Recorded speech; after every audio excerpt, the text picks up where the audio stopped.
May kayon padasen, iti na imas, ken sweet strawberry products, ijay, Mel, Pasalubong Center, ada iti, special strawberry preserve, special strawberry jam, fresh strawberries, fresh strawberry salad, ken adapay iti pure red wines, bugnay and cherry, made in Bauco Mountain Province. Mel, Pasalubong Center, Sangwanan, welcome to Strawberry Farm, KM6, Latrinidad, Benguet, ijay lang last gate of Benguet State University. Mabalin pa'y nga agpa-deliver. Ag-text when tumawag lang 0938-627-9392. Ken 0956-419-7704. Mel, Pasalubong Center.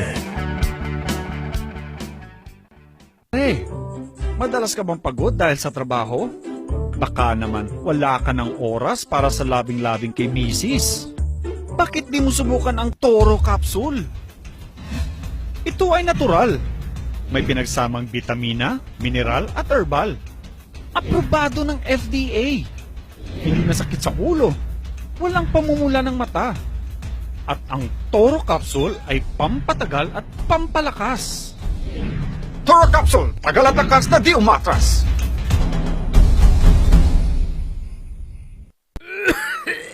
Dad, may RoboCuff tayo. Nak, mag-RoboCuff syrup na. RoboCuff! Sarap kasi! Orange flavor! Ano ba ito? Ang tigas ng ubo ko! Ma, RoboCuff kaagad. Dito sa bahay, basta't para sa ubo, lagi akong handa. RoboCuff kaagad. Sa ubong may plema, RoboCuff. Matigas na ubo, RoboCuff. Ubong may allergy, RoboCuff. Sa kahit anong klase ng ubo, RoboCuff na. Sa RoboCuff, talo ang ubo. RoboCuff. Sa unang simptomas ng ubo, mag-RoboCuff ka agad. Arrest the cough with RoboCuff. Mura at masarap na kainan ba ang hanap nyo? Yayain ang barkada at tara na sa Kanyao Cafe and Restaurant. Siguradong busog kayo sa mga masasarap na putahe dito. Swak sa bulsa at papatok sa mga panlasa nyo. Meron silang kiniing pesto, pork Mongolian, pork chop, chicken teriyaki, congee at tikman nyo din ang kanilang special pansit batil patong. Kanyao Cafe and Restaurant. Meron din silang iba't ibang klase ng wines tulad ng bugnay wine, mango wine, dragon fruit wine at marami pang iba. Pasyalan sila sa number 120 El de Luzon Building, San Roque, Baguio City. Malapit lamang sila sa Lourdes Grotto. Kanyao Cafe and Restaurant. Pwedeng dine-in, take-out at delivery. Para sa inyong deliveries, text o tawagan 0929-224-5160. Bisitahin din ang kanilang Facebook page. Ano pang hinihintay nyo? Tara na sa Kanyao Cafe and Restaurant. Naimas, nalaka, ken nalinis. Kanyao Cafe and Restaurant.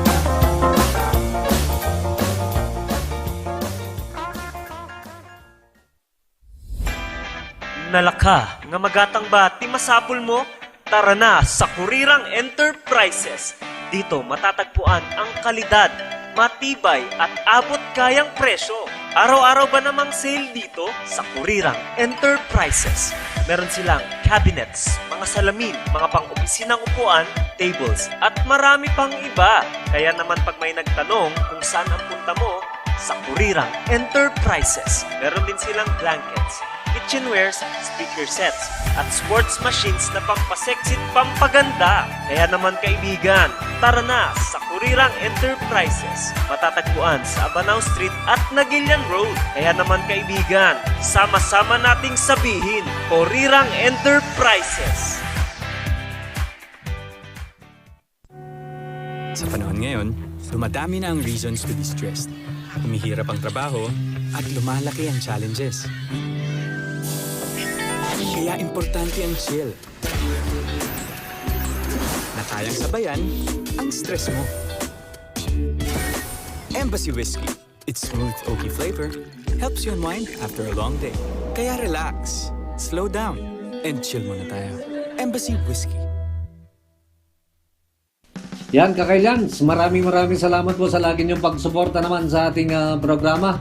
Pero eto muna, iba muna ako, Miss Jen. Yung ating panahon ngayon, kung napansin mo, pabago-bago yan. Iniisip ko lang, ano bang sikreto ni Kapitan Peter Wasing? Bakit sobrang aktibo ka? Madali lang yung ating sekreto naman yan, ano? Katulad ng ating Baudiarco Herbal Capsule.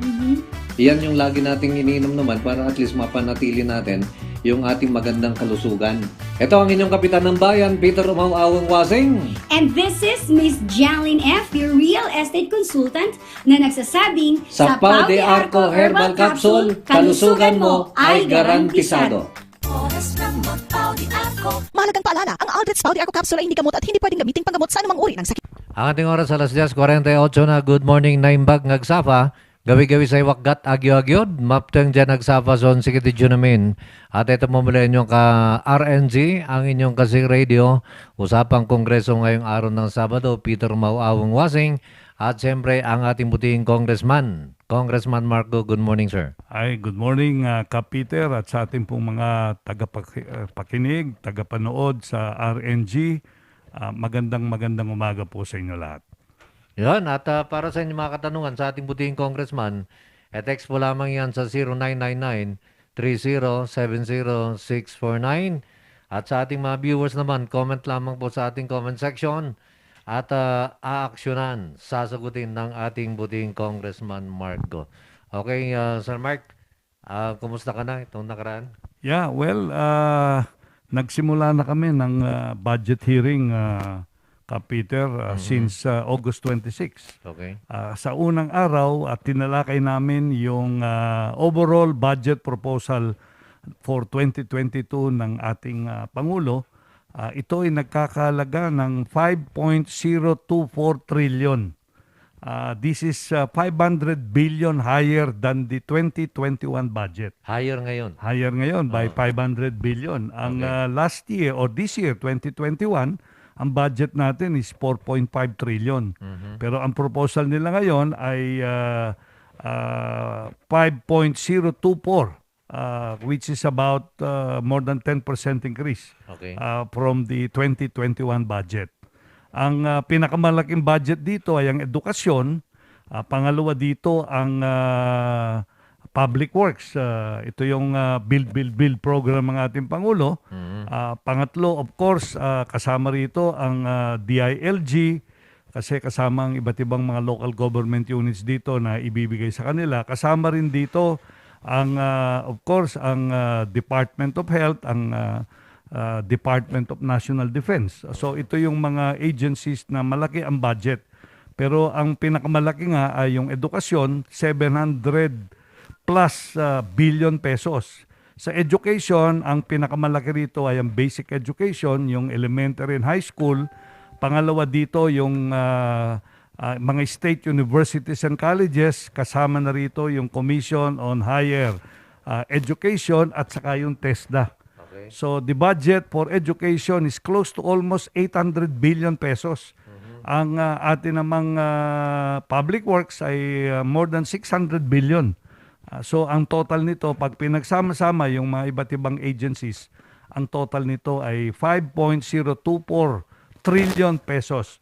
So during the last 2 days, ang tinalakay namin ay ang pinresent actually ng itong tinatawag nating DBCC, no, itong Development Budget Coordinating Council, composed of the Finance Secretary, si Secretary Dominguez nandoon, ang NEDA, yung si Secretary Carl Chua, at yung pangatlo ay ang Governor na Central Bank, si dating Secretary Ben Jokno, at yung Acting Secretary na of the Department of Budget and Management, si OIC Secretary Kanda.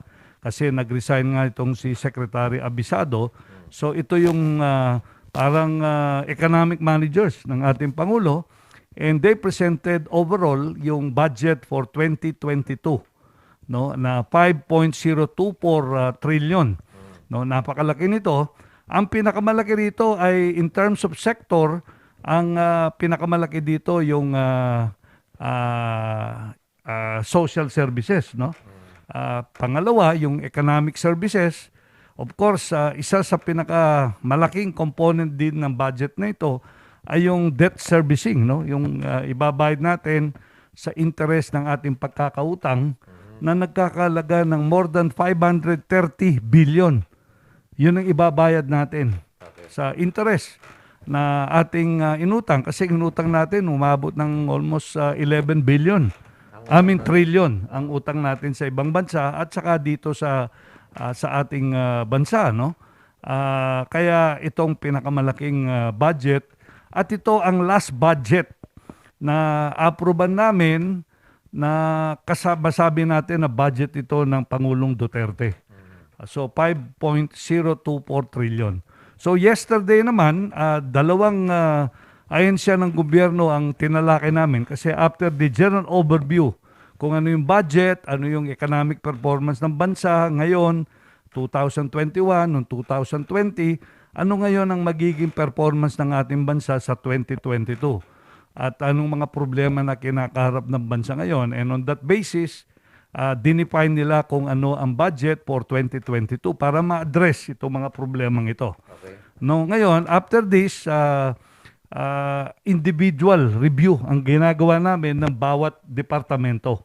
So, nagsimula kahapon ang hindi masyadong controversial yung kahapon, ang budget na diniscuss namin ay ang PAGCOR. Ito yung Philippine Amusement and Gaming Corporation at saka yung PCSO.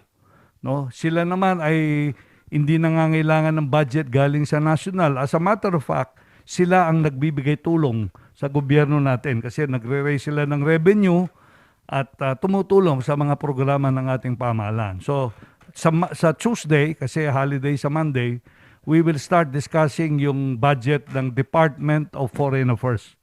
O kasama yon at saka sunod-sunod na yan. At tatapusin namin ang individual discussion ng mga departamento ng kanilang budget up to September 16. Okay. September 16 yan. Tuloy-tuloy yan hanggang kung ano man ang oras na matapos, babat araw, yung budget ng bawat departamento. No? Pagkatapos noon, September 16, matapos yan, we will have what we call pre-plenary. So after reviewing yung lahat ng mga individual budgets ng bawat departamento na nagtototal ng 5.024 trillion, magkakaroon kami ng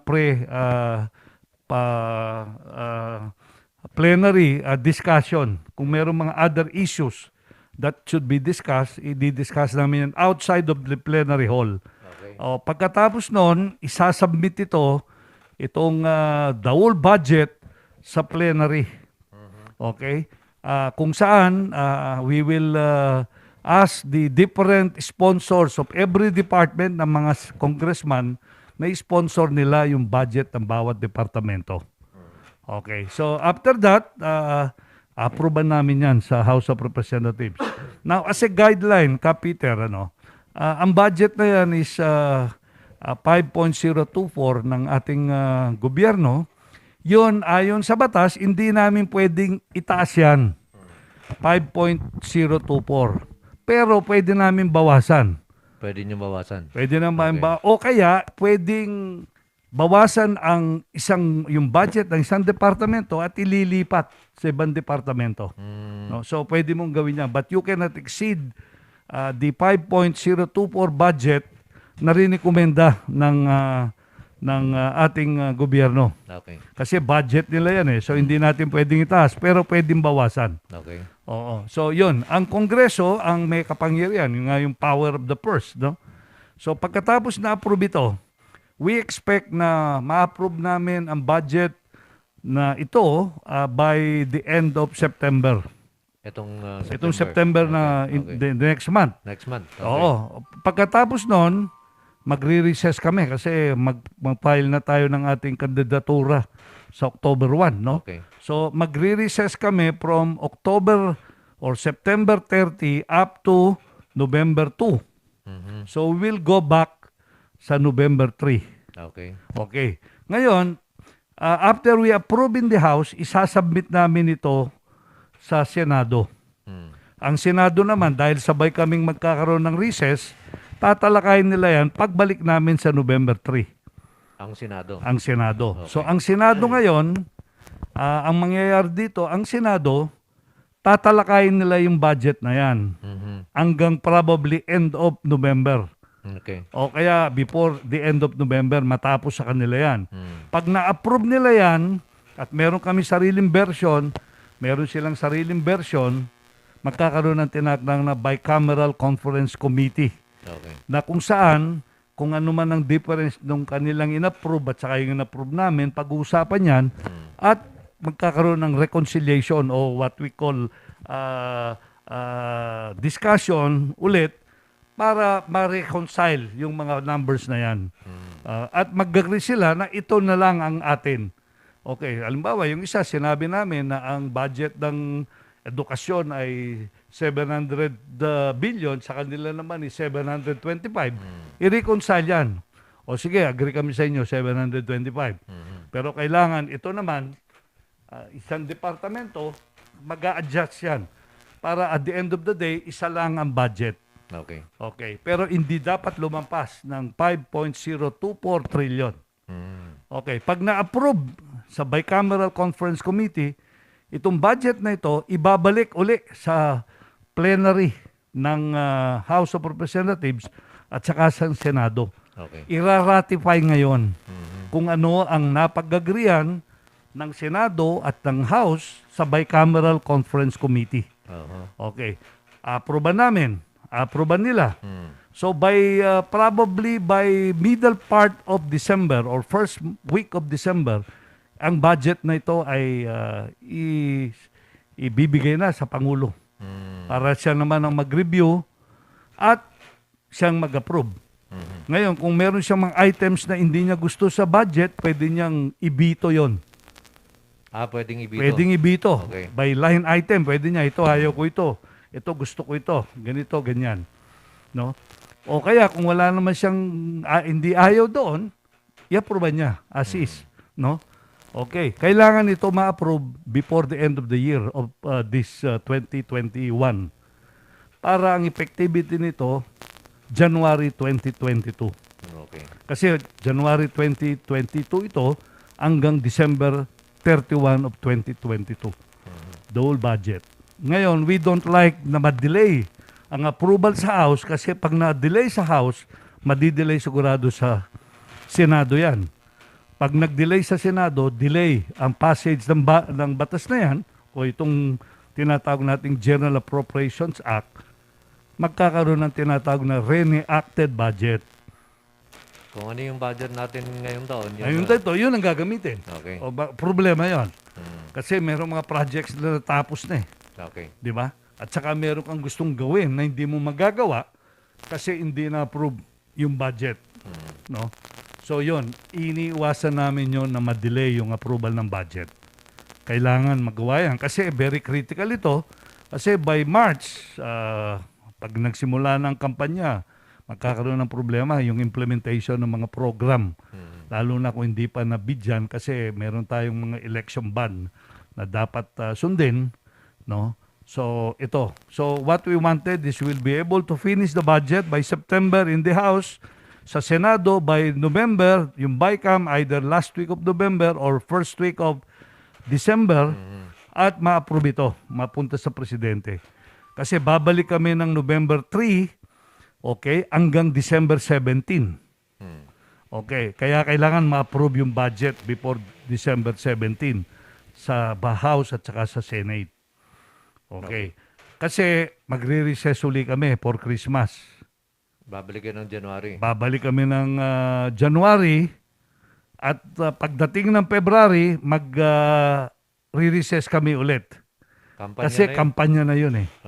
Babalik kami from February hanggang May, 1 week after the election.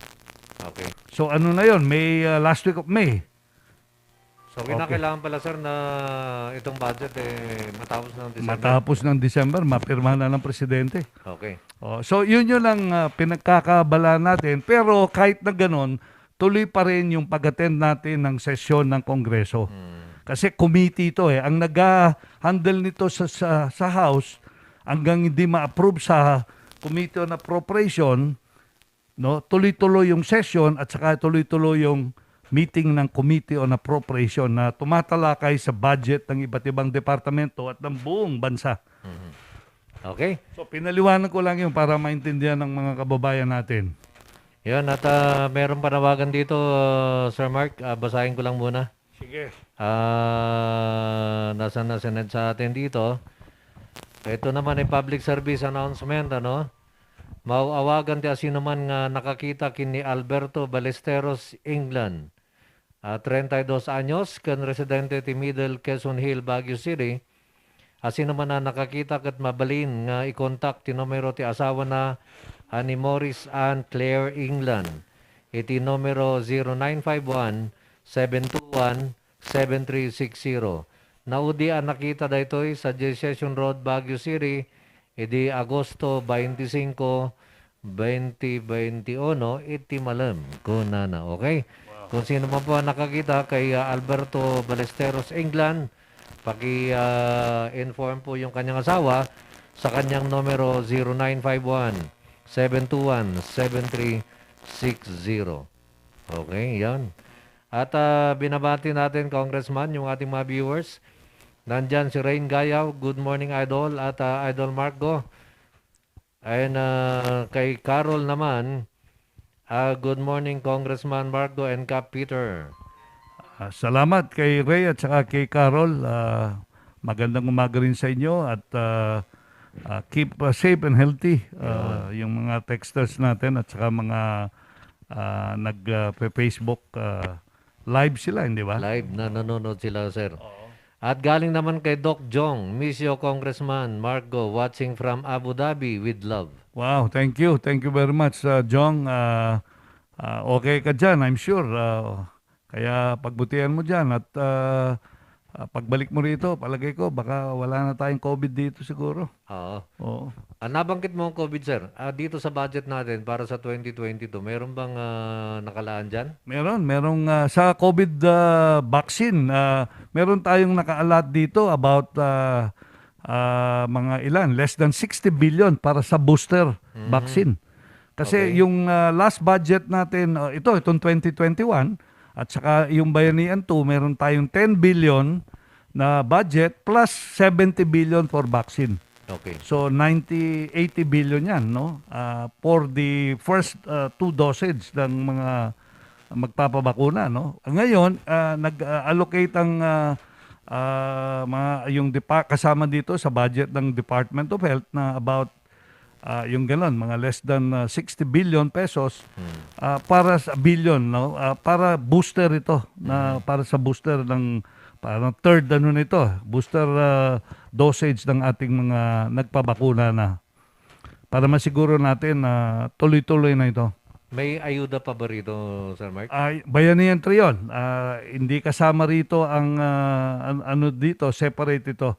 Kasi of course, yung ayuda will be in the form of other programs of the different departments. Halimbawa, yung DSWD, kasama rito yung tulong na ibinibigay ng gobyerno sa mga 4Ps. Okay. Kasama dito. Ang programa para sa mga senior citizens, yung mga social pension, kasama rito sa budget ng DSWD. Yung libreng edukasyon, kasama rin din dito yun. Ito, no? Sa budget ng CHED, at saka lahat ng mga state universities and colleges.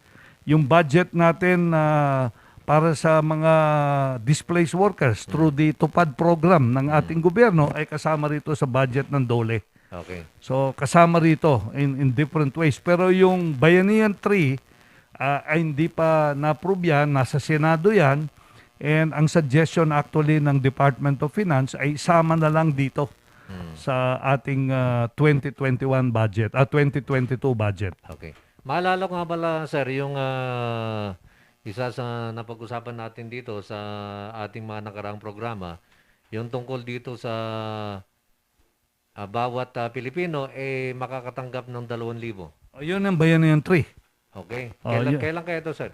Well, hintayin natin yung final decision ng Senado rito. Okay. Kasi kami, na-approve na namin sa House eh. We have recommended an additional stimulus package of 401 billion. Ang Senate hindi pa nag-act on this bill that was already approved in the House of Representatives.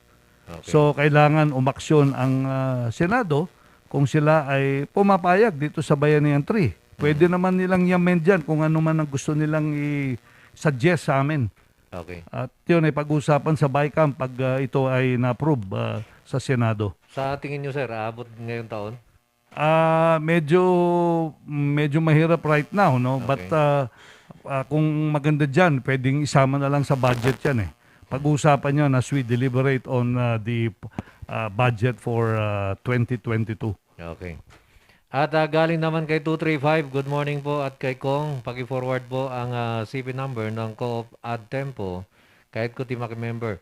Ganito na lang, kay Texter 6235, ang ating pong usapang kooperatiba ay alauna po yan hanggang alas 3. Makinig po kayo doon at doon nyo malalaman kung ano yung mga numero, o di kaya doon kayo mag-text kung ano po ang numero ng ating Co-op Ad Tempo na yan. And, eto, sandali, nasaan na ba ako? Nawala na ako rito. Okay, dako naman tayo sa ating mga texter, Sir Mark. Yeah. Galing kay 81, kunana, good morning, Kap, and Congressman, askuman ni Congressman, no, dati deficit ti GDP tayo kanjay 2022 national budget. Adu kami ti eksperto kuno nga mangibagbaga nga dakdakkel ti existing debt ti state kaysa ti 2021 GDP. Hindi naman. May ratio tayo. Meron tawag nilang debt to GDP ratio. Oh. Several years ago, ang ratio natin is about 43% ang debt natin in relation to the GDP. Okay. Ngayon, with the increase of our borrowings ngayon, this will increase to more than 50% ratio Okay. sa budget in relation to yung GDP natin. GDP, ang tawag natin, gross domestic product. Ito yung mga goods and services produced in the country. Dito, no? Which includes yung consumption ng mga tao, households, consumption ng ating ng gobyerno, kasama rito yung investment, kung anong merong investment dito, government expenditures, yung mga construction na ginagawa ng gobyerno, mga infrastructure programs, tapos yung export and import. Ito yung composition ng GDP natin, gross domestic product. Ngayon, itong second quarter ng 2021, for the information ng mga kababayan natin, from first quarter of 2020 up to the first quarter of 2021, lahat ng quarters na yan, negative growth tayo. Nagkaroon nga tayo ng tinatawag ng recession kasi bumaba ang ano natin yung in terms of growth panay negative, no? Ngayon itong second quarter of 2021, no, from April to June of 2021, nagkaroon tayo ng positive growth of 11.8%. Positive sa growth ng ating GDP, yung gross domestic product.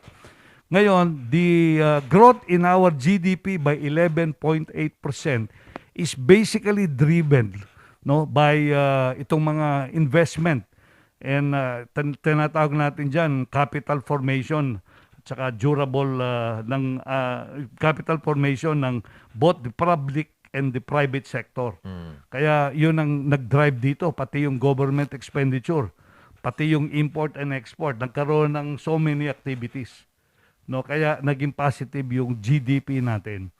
Now, is there can we consider this as light at the end of the tunnel kung second quarter? No, kung tuloy-tuloy ito, at the end of the year, magiging positive ang growth natin for 2021 from January to December. No? Pero definitely itong nangyari ng second quarter of 2021, meron tayong growth na 11.8% sa ating gross domestic product. Okay. No? So yun. Ngayon, tayo naman, bakit tayo nakakapangutang? Kasi maganda yung credit standing natin sa mga international organizations or financial intermediaries, no? Yung utang natin ngayon, I think it's more than close to 12 trillion 12 trillion. Oo, close to 12 trillion. By the end of 2022, habot siguro ito ng mga 13 trillion eh. Okay. Ang binabayaran natin na interest dito is almost half trillion. 500 billion. Isang taon. Annually yan. Okay. Okay. Ngayon, bakit tayo pinapautang? Yung ang nabanggit ko, kasi maganda yung credit standing natin. Ngayon, kasi kailangan natin eh. Kasi ang ating budget, halimbawa, ang budget natin ngayon 2021, ang budget natin is 4.5 trillion. Okay? Magkano bang nakolekta natin? More than 2 trillion lang. Okay. Ang nakolekta natin ngayon 2021 o makukolekta natin up to December. Ngayon, itong 2022, ang budget natin na pinopropose is 5.024. Pero makukolekta lang natin dito is more than 3 trillion. So, magkakaroon tayo ng difference na about 2 trillion. Saan natin kukunin yan? Paano yun? Dalawang bagay para maano natin yan. Heighten natin yung koleksyon ng ating mga buwis. Okay. O ang pangalawa, kailangan mangutang tayo. Okay. Ngayon, pag tayo ng utang, ang tanong mo dyan pautangin ka ba ng mga creditors? Excuse me. Papautangin ka kasi maganda yung credit standing mo. Diba? Parang dito, kung ikaw magandang credit standing mo, wala kang palya sa pagbabayad mo, gumaganda yung negosyo mo, okay, kahit na ganito sitwasyon, pautangin ka ng bangko. Walang problema. Walang problema. Ngayon, kung hindi ka nakakabayad, hindi ka pautangin. Okay. Ganyan din yan eh. No, maganda ba yung may utang ka? Ako nung ako'y nag-aaral ng economics sa UP, ako gusto ko ang budget ko balance eh. Anong ibig sabihin niyan? Gagastusin mo lang yung nakolekta mo. Yung kinikita mo ay hindi sapat. Sapat dapat dun sa ginagastos mo, no? What you earn should be equal to your expenses. Yun ang balance eh. Pero tayo kasi, because of this pandemic also, and the previous loans that we borrowed from outside of the country, mas malaki yung ginagastos natin kaysa sa kinikita ng bansa. Lalo na ngayong pandemya. No? So, yun. Merong advantage din yan. Kailangan yung perang inutang mo, magamit mo na maging productive yung perang yan. Pag tayo ay kumita, halimbawa, nangutang tayo, dinagdagan natin yung ating pera para gamitin, magkaroon ng more economic activities, ang tao ngayon magkakaroon ng pera. Pag nagkaroon ng pera, ang consumption natin bibilin sa iba't ibang mga produkto, lalaki yan. Pag lumawak yan, lumaki, ang business gaganda. Pag ang business ay gumanda, ang ibig sabihin yan, maraming produksyon na gagawin at maraming magbabayad ng buwis. So magkakaroon ng multiplier effect sa ating ekonomiya. Yun. So yun. Yun ang tinalakay namin nung nakaraang first hearing, nung August 26. Okay. So ang ating oras alas 11:15 na at binabati rin natin nandito nanonood Fibrina Alejo. Keep up the good work, Sir Marco, and so with you, Sir Peter. Stay safe, kunana. Salamat, Ading. Salamat. At sabi naman ni Doc Jong, wow, marami kaming taga-Baguio dito sa Abu Dhabi. Proud sa iyo, Congressman Marco, sa walang hinto, walang sawa mong paglilingkod sa mga citizen sa Baguio. Salute and salute to you, Apo Congressman. Salamat, Jong. At kayo dyan, alam niyo yung mga overseas foreign workers natin, sa inyong mga kinikita dyan, pag rinimit nyo dito sa bansa natin, nakakatulong yan. No? Nakakatulong sa ating dollar reserve. At ito ay isang alimbawa na kasi talagang kailangan natin ng mga dolyar para kung tayo mag-import, magamit natin yung rinirimit nila rito sa atin. No? Okay. Although of course, yung pag-remit na yan, hindi naman napupunta sa gobyerno yan. Napupunta sa kanilang pamilya, pero kino-convert natin from peso to dollar. Okay. So nag-increase yung dollar reserve natin at yung perang yan na dollar ay ginagamit natin pambili ng ating mga imports from the other countries. So malaking tulong yan. Kaya kung ilang bilyon ng dolyar na pinapasok nila rito, magandang magandang effect niyan sa ating gobyerno. So, bayani yung ating mga OFW. Salamat sa inyong pagsakripisyo diyan sa labas ng bansa. Kay 22 naman, good morning sir. Ask man niya po congressman, o dapat lang ti pa nag-excommunicate ti Catholics. Ada gamitin surat kung ano bela may panggap ti Freilocracia. Kat kunada nga baka maging heretic kunada mat. Hindi ko naintindihan to. Baka yung excommunicate, halimbawa, isa kang, kasi noon, ginagawa yan eh. Ano yun? If meron kang violation sa teachings ng Catholic Church, sumuway ka sa mga kautusan, at nalaman ng church yan, pwede kang tanggalin bilang isang Katoliko. Ito yung nangyari nung panahon ng mga Kastila dito sa ating bansa. Okay. So I don't think ngayon kasi hindi ka na dapat excommunicate yung iba diyan talagang they join other churches. But you know, ano sa atin naman frail ano to? Fraile. Freilocracia. Ano kaya yung Freilocracia na yan? Ayun ano kaya yun? Alam tong word kasi na to. yung mga friars ang tawag diyan fraile. Itong heretic. Heretic, yun nga, heretic ka. Talagang heretic ka, hindi ka sumusunod, hindi ka sumusuway ka sa mga kautusan ng Catholic Church. I-research ko nga kung ano itong mga heretic. Kay 531 naman, halvo, ask ko lang po. Ano po ba susundin pag nag-second dose? Yung bang nagbakuna o yung nakalagay sa vaccination card? Iba po ang date na sinasabi nung nagbakuna po sa nakalagay sa vaccination card.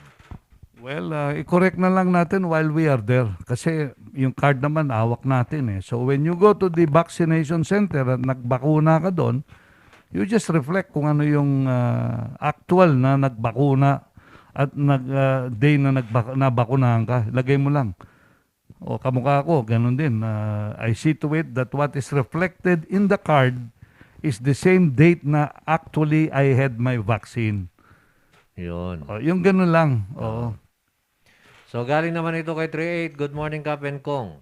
Ask ko lang po kung pwede mag-ask ng financial or laboratory assistance for mammogram sa Notre worth 5,000 po. Since February this year, nagpa-line up na ako sa BJH for mammogram pero till now wala pa po naman akong tawag. Nag-follow up ako last month, sabi di pa raw operational yung digital mammo machine po nila. Salamat po sa pag-reply. Okay, pumunta ka doon sa opisina natin. Tawagan namin ng BGH kung kailan ma-operationalize yung kanilang instrumento o equipment o yung makina na gumagawa ng itong mammogram sa ating mga pasyente. So yan, kay 738, pasyalan mo ang opisina ni Congressman. Dalhin mo yung medical abstract at saka yung prescription na ikaw ay will undergo itong mammography. Okay. So, i-ano namin yan. Tatawagan namin ng Baguio General Hospital. Kay 55 naman, good morning, Kap and Kong. Listening here, third floor, Baguio Center Mall, Gordon, Montserrat. Maraming salamat, Gordon. Yeah, magandang umaga sa iyo, Gordon. At salamat sa iyong pakikinig. Thank you. Kuna naman ni 83, Kap, apay asin nga ta, di bagbagada nga may isang dating nga politiko, nga nagiwaras ti bagas ka noodles, idi na palabas ng eleksyon. Ngam pagpilaan na matlaang dagiti tauhan na. Why is that jay? Ngam naabak kano. Hindi na alam kung sino to. Kung sino nagpamigay daw ng noodles at saka bigas. Oo. May binigay ba kayo noodles yan? Nung start ng pandemic, meron tayong binigay. Hindi yung kampanya. Hindi kampanya. Ngayon, hindi tayo namimigay ng bigas sa kampanya. Galing naman ito kay 83 kampanya kanong partido dyan national, iti suportaran ni Apo Marco. Well, ako po ay member ng Nationalista Party.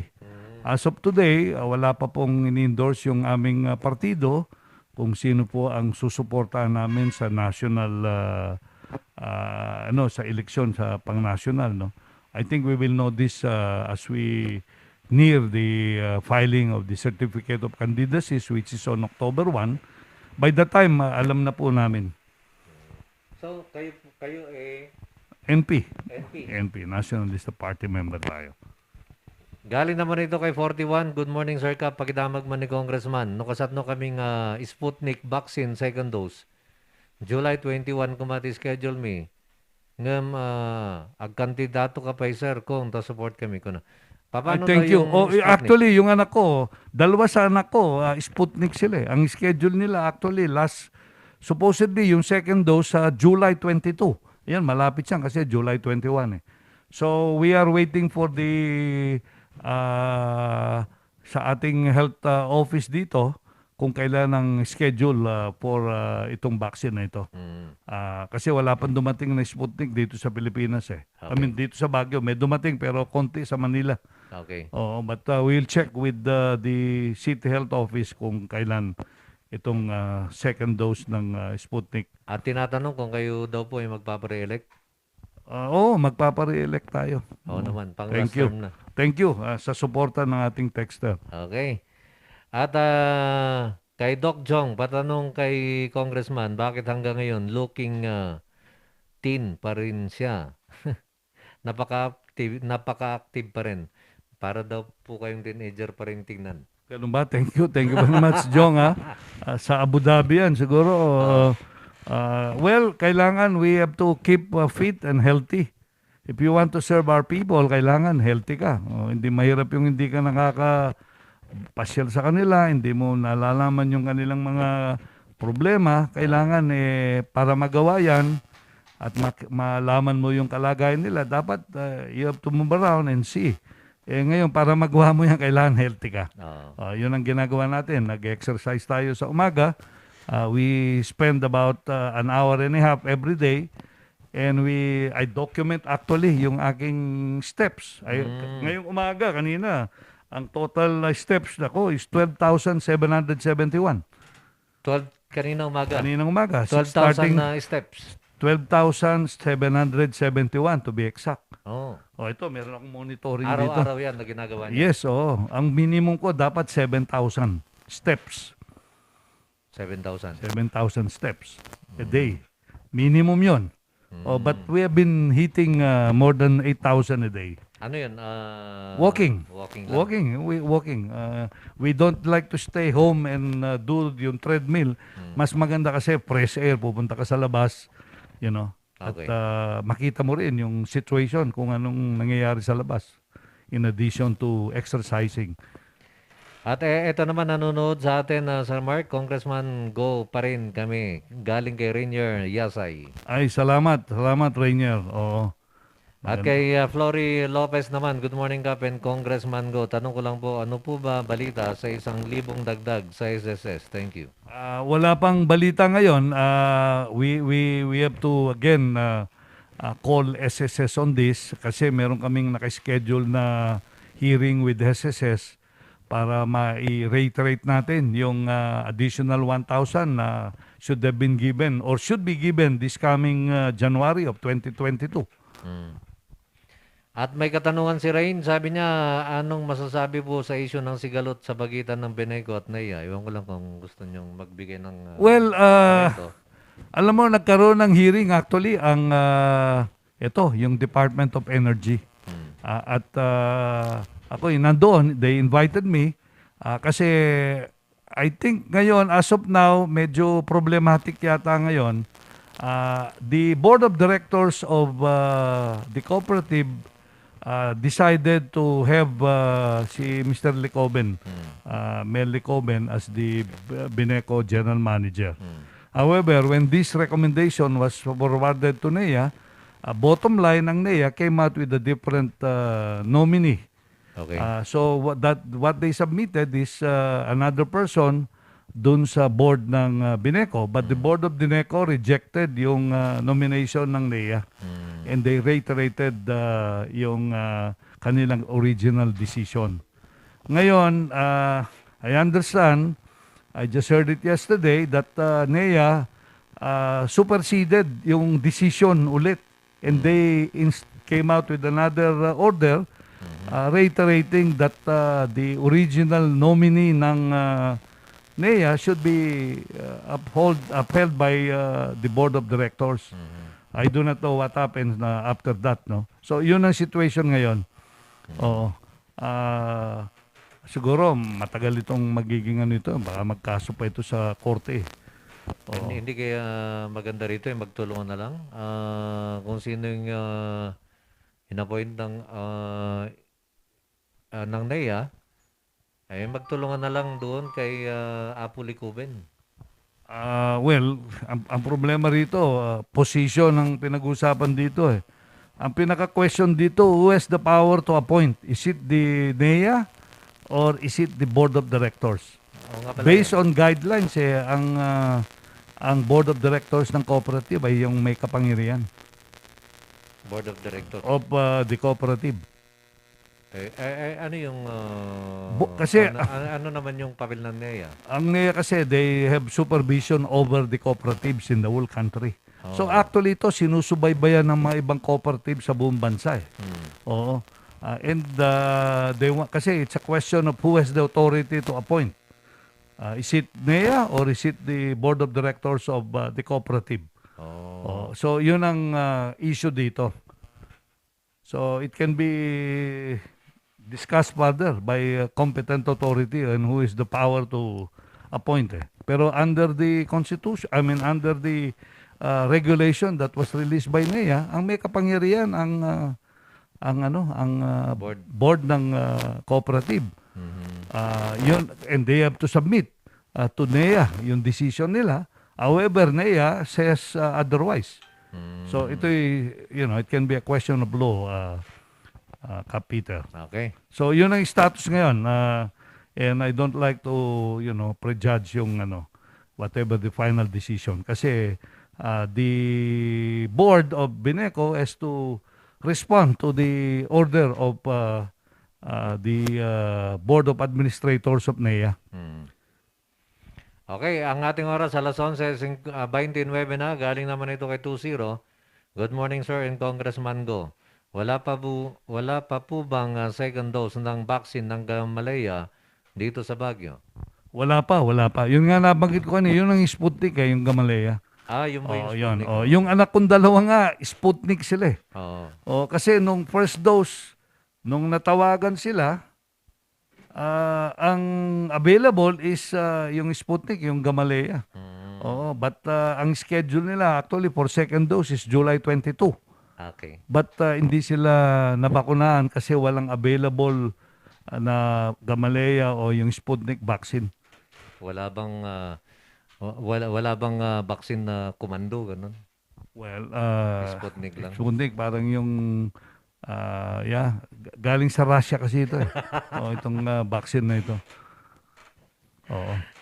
Galing kay 33 Kunana. Hello po, Kap, Sir Mark. Ask ko po sana kung okay lang na hindi na pumunta mag-apply sa City Hall para sa tupad. Kung na-text ko na ang pangalan, address, and CP number ko kay Sir Cap. Salamat po. Uy. Dalin mo yung kailangan meron kang yung ID mo dito dalin mo sa office. Oo. At sa lahat po na nag-text sa akin tungkol diyan sa tupad, iyan po dalhin nyo sa opisina ni Congressman yung mga dadalhin, sir?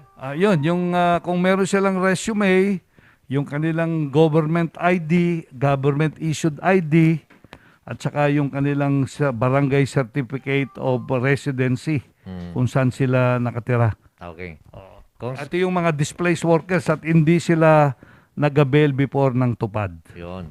At dumiretso na kayo doon sa opisina ni Congressman, At ang alam ko, hindi ko na... Actually, halos patapos na yan eh. Halos patapos na.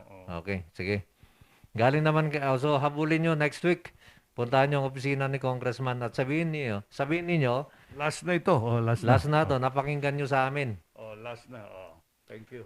Good morning, Kap. And Kong, ask ko lang po, wala po bang second batch ng livelihood? Thank you po. As of now, wala pang second batch ng livelihood. Tapos na yung program na yon at naubos na yung budget given to our people here in the city of Baguio.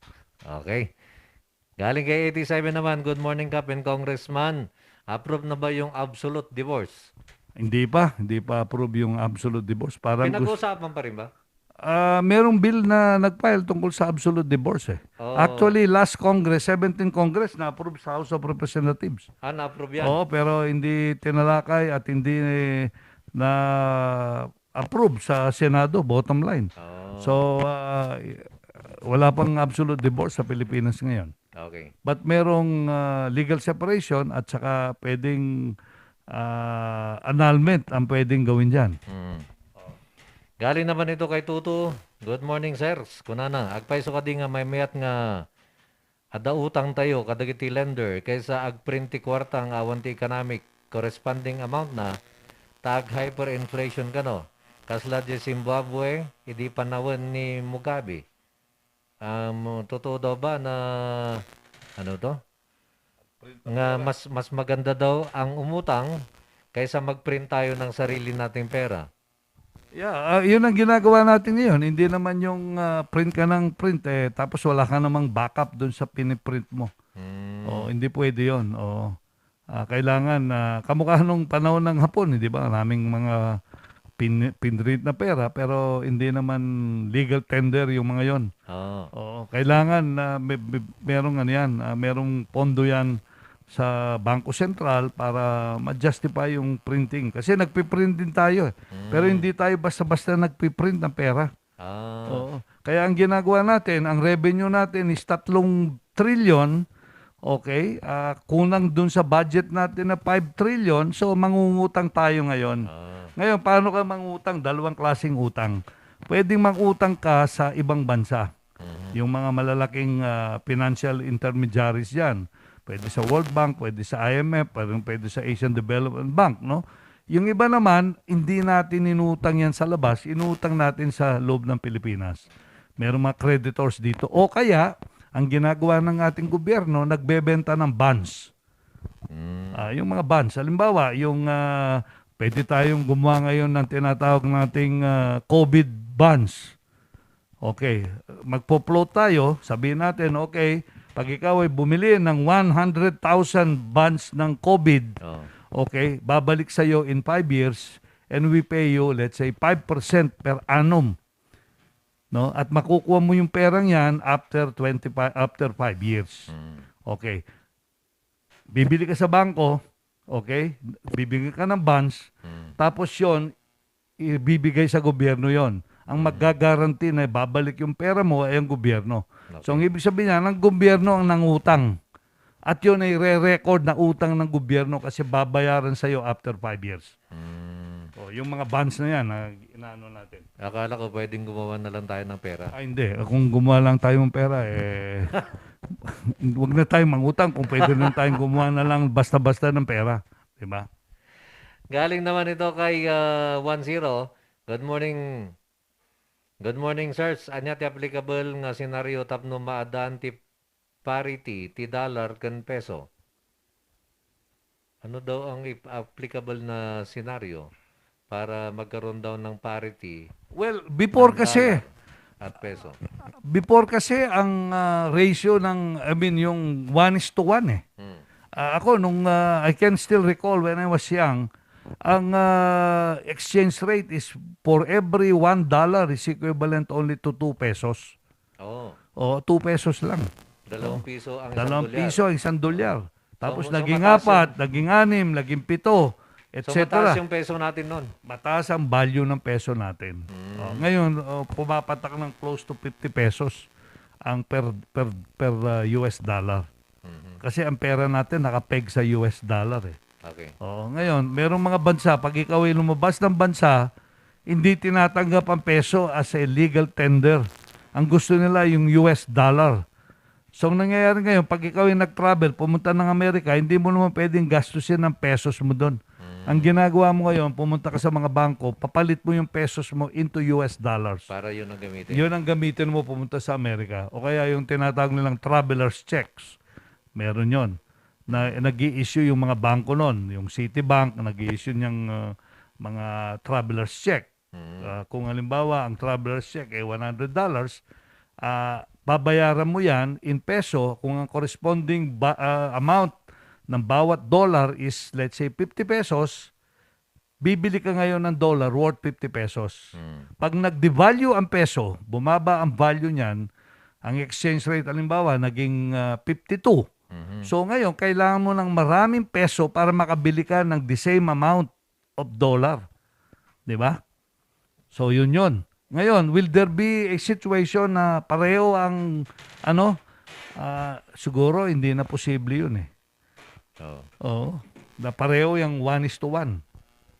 Okay, at nanonood din sa atin si Presi Valdez. Hi, Idol ka, Peter and Congressman Marco. At ask me po ng tulong. Ipakikuan mo na lang kung anong tulong yun, Presi. At sabi ni Rainier, very informative. Okay, Thank you very much sa mga nakikinig natin dito sa ating programa. Kay 9-0 naman, narigat nga ba kan eleksyon ni Congressman Go? Iso nga baka awan iti lumaban kanya na.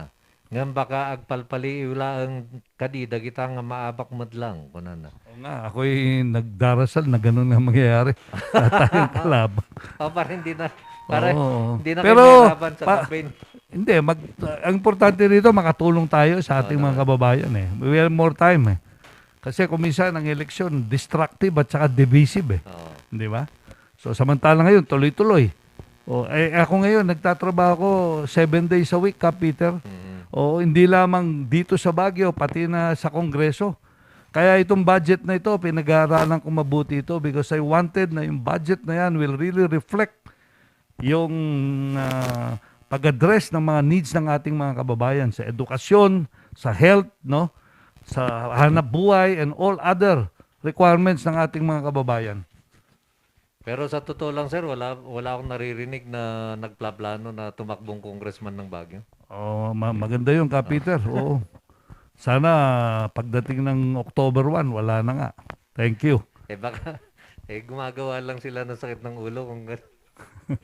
Well, tayo naman ready tayo whatever the decision of our people, di ba? Ayan. Kaya 07 naman ang magandang dream team sa darating na 2022 election. Sabi dito, ito binabasa ko lang ha. Go for congressman, sabi. Dumugan for mayor. Uluwan for vice mayor. For councilor. Kapwas. Okay yan. So si dating Mayor Dumogan, is he running for mayor again? And wala akong balita sir. Wala akong balita. Of course, si Tino Ulawan. Kasama natin yan nung nakarang eleksyon. Ito, nakasulat din si Judge Del Clarabal at saka si Katukayo Peter Fianza. Ayun, oo. Yan, yung mga yan, pwede. Whatever they decide, we wish them all the best, di ba? Oo naman. Gusto nila magsilbi. Hayaan natin sila na... Galing kay 83 naman, baybayan da kumagaminan ng agtugaw nga GM ni Apo Banag, dita binay ko, tag sukimat isunat, dita, noon niya timang mangyari dita, kan kitaan natin pagsiatan pa dagiti consumer. Katulad nga ng nabanggit ni Congressman kanina, malamang ito mapunta pa sa legal battle. Yun nga, sana ang importante rito yung serbisyo ng Bineco ay hindi maapektuhan ka, Peter. Whatever is the result, di ba? Mukhang maapektuhan tayo, sir, pag dinayos to. Siguro maayos naman yan. Oo. Maayos naman yan. Galing kay 33 naman, Congressman, ask ko lang kung ano ang pwedeng gawin sa ilang officers ng isang association na check po kasi namin na hindi na encode name namin noong nagbigay ang DOLE ng signal na mag-encode ang association para sa 5,000 na cash para sa Burnham Park Vendors Association of Baguio. 203 po ang members pero 132 lang ang na-encode nila. Bali 71 ang di nila na-encode. Ano pa ang pwede namin gawin sa na-involved na officer ng asosasyon? Thank you. Well, kausapin lang muna ninyo kasi we do not know kasi kung ano ang naging dahilan kung bakit hindi na-encode. Yung by by omission ba? Nakalimutan ba? O na-corrupt yung file nila? O kaya na ano ba yato? Talagang intentional? O kaya nasama yan pero hindi na-approve? So, kailangan siguro puntaan nila yung kanilang official na yan at kausapin kung bakit ganon. Diba? We need to hear from him para alam natin. Kasi kung alam natin yung problema, makatulong sa kanya para maayos yung problema nila. Okay.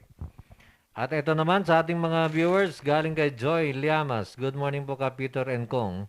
Kumusta po yung Universal ID? Parang wala pa pong balita. Salamat po. Marami nang nagpapa-ID, yung national ID natin. Ako, meron na akong national ID. Nag-umpisa na sila. So meron na kayo, sir? Yes, pero hindi ko pa nakuha yung card. Pero nagpa-ID na ako sa Kongreso actually ito eh. Last year pa ito eh. Before the pandemic pa ito. Pero ang Cordillera isa sa mga pilot region.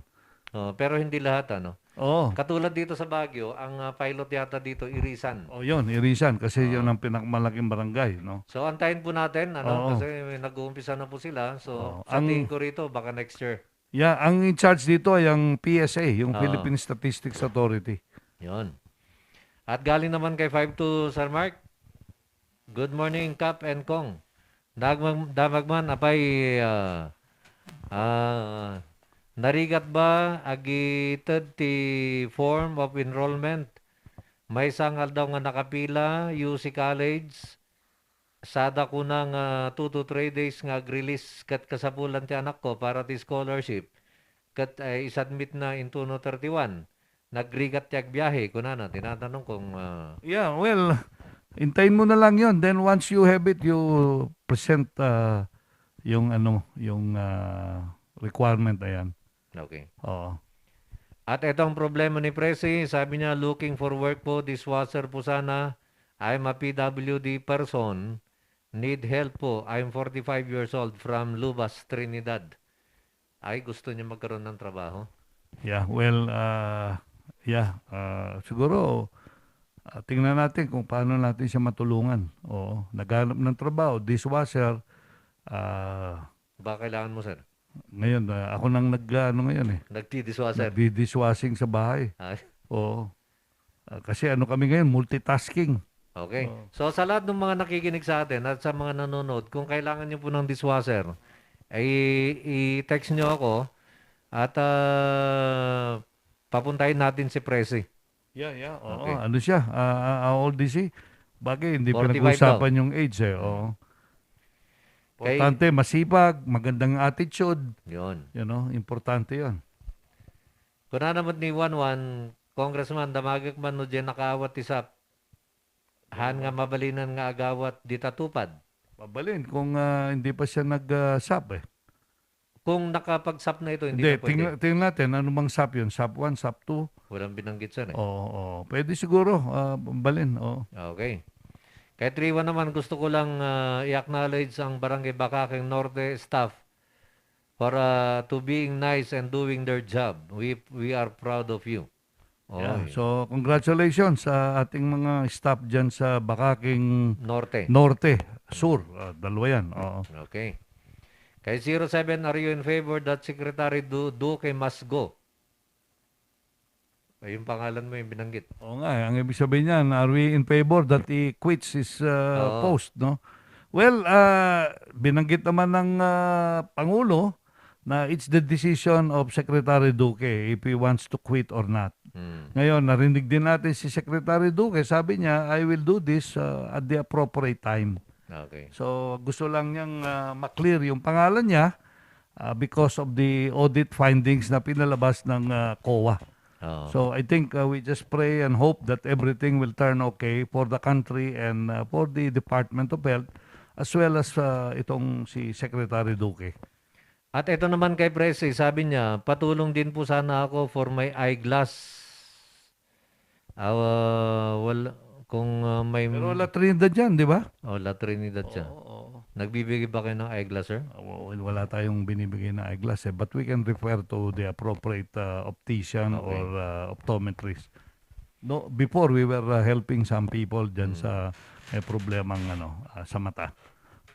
So mataas ang grado niya siguro. Kay 6-4 naman, great day, Kap and Kong. My point of view about that divorce bill is that not a necessity. Parang the government is encouraging married couple to separate. I'm single but I don't support divorce bill. Opinion ko po ito. Thanks po. Galing kay 64.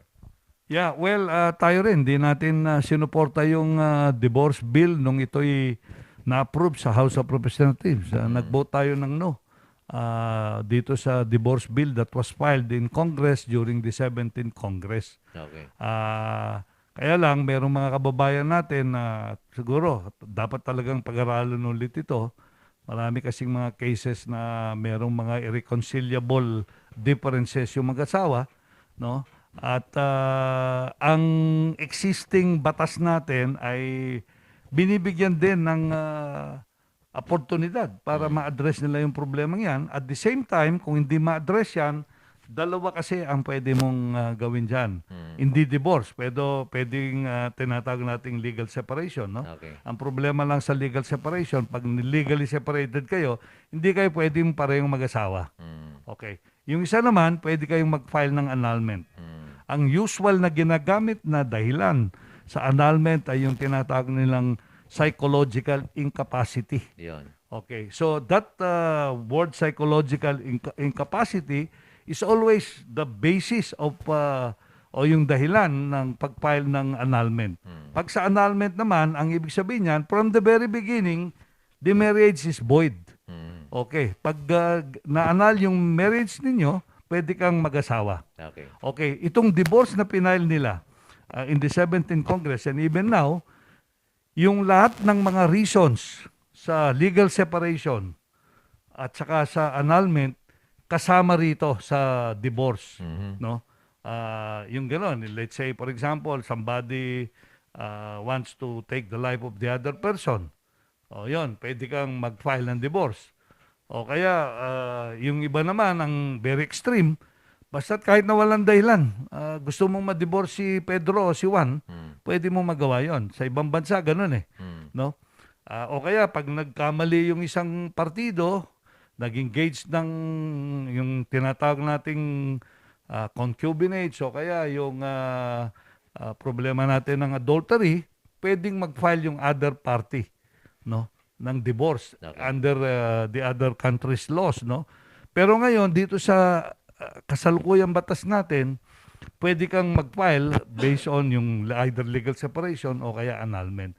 Pag nagkaroon na ng divorce, absolute divorce, lahat ng dahilan o reason para makafile ka ng annulment at saka ng legal separation, isa nakasama dito. At saka sabi nila para hindi magastos ang pag-iwalay ng dalawang mag-asawa. Kasi ngayon, okay nga yung annulment at saka yung legal separation, but it's very expensive process. No, gagasta ka daw dito minimum sa abogado lang at saka yung kailangan mong dapat gawin, minimum yan 250,000. Hanggang 300. O hanggang 300. So, ngayon gusto nilang mabawasan yung cost. Maging at the same 10,000 time na make it easy. Okay. Kay 03 naman, Sir Cap, Congressman, ask ko lang paano yung census ng DSWD na solo parent. We will ask them kung anong ginawa nila solo parent na survey nila o census. Ano ba yon? Para saan yon? Kaya walang binanggit, sir. Kailangan malaman natin kung ano yon. Kuna naman dahito yung 81, pahabol mga sir, kuna dyan nabasa ka libro ti economics, dakdakkel ka no ti tax ti middle class, can poor, kaysa dagiti babak ng negosyante. How is that ngay? Ganun ba yun? Well, definitely, yung poor talagang mabawal. Kung minsan, yung may iba, hindi nagbabayad ng buwis na Kasi walang kinikita Okay, yung middle class, kasi kung ikaw ay nagtatrabaho, kagaya ko, nung ako ay nagtatrabaho sa isang malaking kumpanya, 30% ng sweldo ko, automatic, bago ko makuha yan, yung sweldo ko, bawas na yung tax na binabayaran ko. Okay, ngayon, pag ikaw ay negosyante, maring wala kang individual tax, meron kang corporate tax na binabayaran. Okay, maring sabihin mo, halimbawa, isa kang mayaman, meron kang korporasyon, susweldoin mo sarili mo bilang isang individual, pero hindi mo nang sweldo na napakalaki. Okay, ang tendency, halimbawa, yung mayari, sabi niya, hindi, gusto ko lang sweldo, mga 50,000. Okay, bibigyan siya ng sweldo ng 50,000, magpahid siya ng 30% of 50 is 15,000. Di ba? Okay. Ngayon, Yung korporasyon naman, kasi pag ikaw yung nagtayo ng korporasyon, lahat ng gastos mo sa korporasyon ibabawas mo. Siguro ganun ang impression ng ating texter. Kaya ang malaking nagbabayad ay itong middle class. Kasi yung middle class, karamihan walang negosyo, empleyado yan, mga managers, mga doktor, mga whoever, no? At yung mahirap talaga, kasi gusto natin yung wealth ma-distribute yan through taxation. Yung kinita mo sa mga may pera, ginagamit para sa edukasyon. For example, lahat ng mga porpis na yan, binibigyan natin ng 500 pesos per month. Bawat bata. No? So yun, that's one way of helping the entire, yung mga, anong yan. So ganun talaga yung situation natin kasi ang ating taxation is not simply to collect, but to be able to use these funds for the country, especially yung mga mahirap. Okay, at sabi ni 6'4", hindi ko ibubuto si Sir Peter. Tama na yung kapitan siya sa radio para laging magsilbi kasama kayo, Congressman. Oo naman, maganda yung magkakasama na lang tayo sa ere. Hindi, sana sinabi mo gusto ko siya pero mas gusto ko na siya ay nandito sa natin, programa natin, di ba? Oo naman. Kayang-kaya mo yan, Peter. Sige. Galing naman kay 83, kahit da nga isubli man ang dagiti dating opisyal nga nagapurba kadagiti imuno na nga ibing ko dito'y Bagyo. Han ko mga makapasubli dagitan, kuna namat. And, I think noted yung sinabi ng ating texter. Okay. At kay 07 President Duterte are ignoring and does not respect COA report. COA is the watchdog of the government when it comes to expenditures, and it is a constitutional body separate from judiciary, legislative, and executive. How come Duterte is saying that he will audit COA? Is the president above the law? Well, tama yung observation ng ating texter tungkol dyan sa COA. Tama yun. COA is a constitutional body and whatever findings that they will have, they're accountable to the people also, no? Ngayon, pag constitutional body ka, under the Constitution, pwede kang impeach, no? Pero hindi ka pwedeng ang mag-o-audit dyan ay yung executive at saka yung other branches of government, no? So, kailangan yon. Yun ang provision ng ating batas, eh. Okay, at dito naman kay Leonardo Simpauco. Good morning ka, Peter and Kong. Sana po magkaroon ng street light dito sa Green Somerville, Bakaken. Leonard Simpauco, thank you and God bless. Yeah, well, we will refer that to the city. Yung lights na sinasabi niya. Ano kaya? Private subdivision ba yan? Ano? Palagay ko hindi. Okay. Okay. Kay 90 naman, Mayat no Mark Go for Congressman, Magalong for Mayor, Bumuga for Vice Mayor, Wegan Tabanda for Councilor. Wow, Okay. bagong ano yan Bagong tandem. Bagong tandem. Si Benny Bumuga naging Vice Mayor Naging dyan. Vice Mayor na. Kanino kaya galing yan? Galing to kay 290 eh. Okay. Good morning ka, mabalin pa kita magnoon yung status ti Cannon Road. Ken residente. Tani at dati in-issue mayor nga may cut amin nga illegal settlers. Estado daw ng... Well, ako meron akong bill dyan sa Cannon Road to do a complete rehabilitation of the road. And hopefully, ma-approve ito sa House.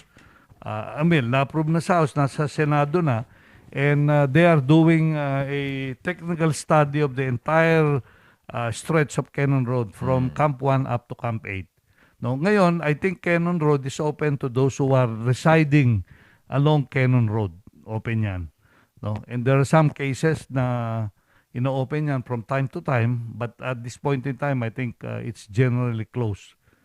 No? Lalo na nung nakarang ulan for the last 3 to 4 weeks. Okay. Ang ating oras, alas 11:56 na, 4 na minuto na lamang ang nalalabay bago pansamantalang magpaalam kami, ha. Pakikablaw man ni Matthew Insas di Tambyong. Greetings from Jeneline. Paano sumali sa 4-piece? Hindi po kami kasali. Need din po sana namin yung 4-piece para sa mga anak ko. Sa barangay yata ito, sir, no? Sa barangay yun, tsaka sa DSWD. Sa DSWD, kailangan talagang mahirap ka, no? And there are conditions for you to be a member of the 4-piece. Okay. Oo. At good morning, Kap, and energetic Congressman na magagman kong hana ka naka-register ti National ID. May next pa bang registration? Second round? Every barangay. Ako hindi pa po nakarehistro. Meron o yan. Kaya kung pumunta kayo sa PSA, merong schedule yan, bawat barangay later on. Antayin natin at malalaman din natin yan. Kung sabi niya, Sir Cap, second week, September 9 daw, ang second dose na ma-inject kami. Moderna, sure or true date ba? Sabi niya. I'm sure ang Moderna, maraming ngayon, dumarating na Moderna vaccine. Ang wala pa lang dumating, itong Sputnik. Yun. Ang marami, of course, Sinovac, no? Ang total na na-receive ng bansa, based on the presentation of Secretary Carl Chua, as of August 22, I don't know the specific details ng bawat vaccine, ang total na receive ng Pilipinas is 48.5 million doses ang na-receive ng bansa from other countries. Ang suppliers natin, may Sputnik, merong Sinovac, merong Moderna, merong Pfizer, merong Johnson & Johnson. Ito yung mga AstraZeneca, ito yung mga mga vaccines na natanggap natin. Totaling 48.5 million doses.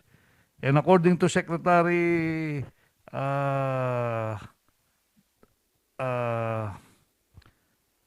sino ba secretary? Si Secretary not Carl Chua, si Secretary Dominguez of the Department of Finance will expect more of this coming this before the end of the year. I think more than 100 million will be coming to the country. Okay. So, but we don't know the breakdown kung ano yan, kung Moderna ba yan, Pfizer, Sputnik, or what. Pero ang pinakamaraming dumating sa Pilipinas ay ang Sinovac. Okay, ang ating oras alas 11:58 na at ang bahaging yan ay hatid naman sa atin ng ating Kurirang Enterprises. Marami pong stock ngayon ng ating Kurirang Enterprises. At sila po ay matatagpuan dyan sa may Abanao Street at dyan sa may Nagilian Road. Pasyalan po sila at marami pong stocks na dumating galing po naman sa ibang bansa. At siyempre, yung ating bulaluhan, ito yung ating tagpuan sa Baguio na matatagpuan naman dyan sa may Albergo Hotel. Malapit lang po dyan sa may Wright Park at dyan sa The Mansion House. Masarap po ang kanilang mga menu. Masarap lalo na yung kanilang cardiac bulalo. Tikman po ninyo yan. At binabati po natin, humabol na nanonood naman sa atin, Ma'am Jane Bayangan Dukusin, Rason Pamintuan, Edith, si Pastor. Keep up the good work, Congressman, sabi niya. Si Pastor Edison. Yun. Rason. Yun. Yung request nila sa akin na bill na extend yung term ng license to solemnize marriage from 3 to 5 years na i-file na natin yun sa Kongreso. Okay. I think si Congressman Eric Yap also filed almost a similar bill on the same subject. Okay. At pasensya na po sa mga ibang texters natin na hindi natin naibasa. Kulang po tayo ng oras. Congressman, baka meron ka bang gustong idagdag o batiin? Gusto ko lang sabihin sa ating mga kababayan na patuloy po tayong mag-ingat kasi po yung ating mga cases ng COVID ay tuloy-tuloy pa rin. But we expect na more vaccinations will be done in our city. At the same time, habang tayo po ay nag-iintay o kaya kahit na tayo tapos nang nabakunahan, kailangan po i-maintain po natin yung pagsunod sa mga health protocols. Huwag po tayong lumabas kung hindi naman talaga kailangan. Yung pong pagsuot ng mga mask at face shield ay tuloy-tuloy po natin yan. So again, gusto ko rin po sabihin na yung pong budget natin, ang inyo pong congressman ng Baguio ay tuloy-tuloy pong tututok dito sa mga hearing at tayo po yung magpa-participate para makatulong po tayo sa paggawa ng isang magandang budget na makakatulong po sa pagresolba ng mga problema ng ating mga kababayan. At ito pong budget na ito ay kailangan pong ma-approve ito bago po ang matapos ang taon na ito. So again, maraming pong salamat at pagpalain po tayo ng ating Panginoon Diyos. Thank you. Okay, at sa lahat mo ng sumusuporta sa ating programa, sa lahat ng mga texters natin ngayon, sa lahat ng mga nanonood sa ating RNG Luzon, nakikinig sa 98.7 sa radio, happy weekend po muli. Happy weekend po mga mga kailians at pasensya doon sa mga text na hindi namin naibasa. Maraming salamat muli, Congressman Marco. Salamat, Ka Peter, at sa ating pong mga kababayan. Salamat Japasya, Diyos te Angina, kadatay amin, apada-pada. May kayong padasen, itinaimas, Ken. Sweet Strawberry Products, Ijay, Mel, Pasalubong Center, Adaiti, Special Strawberry Preserve, Special Strawberry Jam, Fresh Strawberries, Fresh Strawberry Salad, Kenadapay, iti Pure Red Wines, Bugnay and Cherry, made in Bauco, Mountain Province, Mel, Pasalubong Center, Sangwanan, welcome to Strawberry Farm, KM6, Latrinidad, Benguet, Ijay lang last gate of Benguet State University, Mabalinpay, nga agpa-deliver. Ag-text when tumawag lang 0938-627-9392. Ken 0956-419-7704. Mel, Pasalubong Center. Hey, madalas ka bang pagod dahil sa trabaho? Baka naman wala ka ng oras para sa labing-labing kay misis. Bakit di mo subukan ang Toro Capsule? Ito ay natural. May pinagsamang bitamina, mineral at herbal. Aprobado ng FDA. Hindi masakit sa ulo. Walang pamumula ng mata. At ang Toro Capsule ay pampatagal at pampalakas. Toro Capsule, tagal at lakas na di umatras.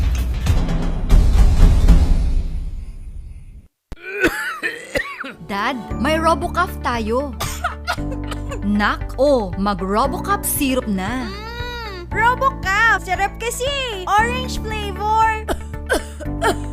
Ano ba ito? Ang tigas ng ubo ko. Ma, RoboCaf kaagad. Dito sa bahay, basta't para sa ubo, lagi akong handa. RoboCaf kaagad. Sa ubong may plema, RoboCaf. Matigas na ubo, RoboCaf. Ubong may allergy, RoboCaf. Sa kahit anong klase ng ubo, RoboCaf na. Sa RoboCaf, talo ang ubo. RoboCaf. Sa unang simptomas ng ubo, mag-RoboCaf ka agad. Arrest the cough with RoboCaf.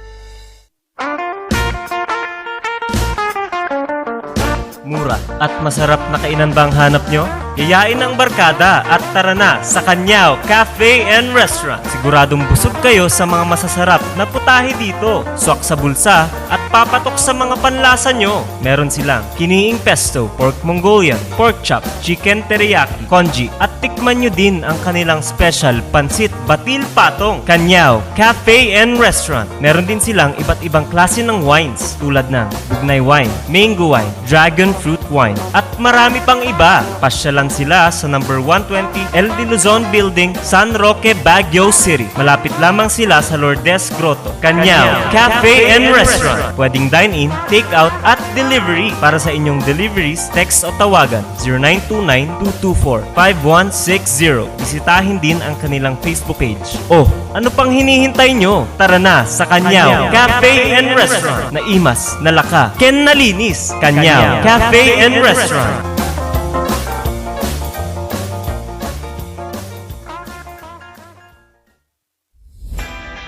Nalaka, nga magatang ba ti masapul mo? Tara na sa Kurirang Enterprises. Dito matatagpuan ang kalidad, matibay at abot kayang presyo. Araw-araw ba namang sale dito sa Kurirang Enterprises? Meron silang cabinets, mga salamin, mga pang-opisinang upuan, tables, at marami pang iba. Kaya naman pag may nagtanong kung saan ang punta mo, sa Kurirang Enterprises. Meron din silang blankets, kitchenwares, speaker sets, at sports machines na pampaseksit pampaganda. Kaya naman kaibigan, tara na sa Kurirang Enterprises. Matatagpuan sa Abanao Street at Nagilian Road. Kaya naman kaibigan, sama-sama nating sabihin, Kurirang Enterprises. Sa panahon ngayon, dumadami na ang reasons to be stressed. Humihirap ang trabaho at lumalaki ang challenges.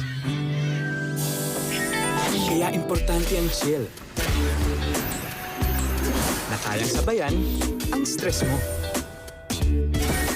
Embassy Whiskey. Its smooth, oaky flavor helps you unwind after a long day. Kaya relax, slow down, and chill muna tayo. Embassy Whiskey. Yan, Kakailans, maraming salamat po sa lagi niyong pagsuporta naman sa ating programa.